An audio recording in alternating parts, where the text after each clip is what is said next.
Manusia akhir jamun dan permun pegak desa. Asai penting benang pun dumpu gekeng dan gekira. Contoh tabu hayah ngenmi yang korupsi peng negara. Anak trau-trau balum bili pada hai gaji ubi raya. Anak guna nesuk peci titel haji ho kena bah. Menyemantang ne korupsi nesut peci nilhap onda. Mah nesuk ke peci nujuk lepek kuali mai darah. Yang lun pegah letat bukti kan provokasi hacia darah. Menyajamun yang korupsi tok pak waki siro dua. Ikon sit mandum ya lun teki nyata kaji le cik tema. Tapi jino penyakit korupsi hayah ngenmi meraja lela. Ro apa gesi kam lai. Tapi hami na wana. Kampung wana sama kampung lun cik. Gagak tak pak gesi. Maka bacut ulun pesan dengar rejang hacia darah. Nyekan hak draw bek takuran. Desa hebang ubi raya. Anak guna na sembahyang menyepengnya ni tim sebah.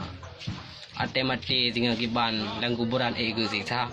Kupur kaya ngana tanyan oh neriwang kentan ba. Dana alfa serta sedan rumah mayang tingkat 2. Ate mati lang kuburan wali hebang yang kuasa. Inang laga dan rupawan kagop Quran malam jula. Kaso laga pratama yang wateyuhnyan 2. Tapi jino go pola pengannya tipa bahan kali kata. Yang atas secit tok gawang tapi penyerang kamu duka. Kata sedih lang kuburan darah rupawan inang rupawan gob ilanya. Memang pantun agak lancang atau rakan baju gata. Menyelembut panenacan cik bersimban laju aja. Urang kaklau tamah tungang serta lehnyan kurang aja. Rugo dakwah di malam menyeiman dalam dada. Hanya eno baju nazam untuk rakan la ilun bah. Oleh getun al-mukarram. Tak baca nazam sampai podua. Okeylah pemirsa, hanya sekian. Mohon maaf atas segala kekurangan.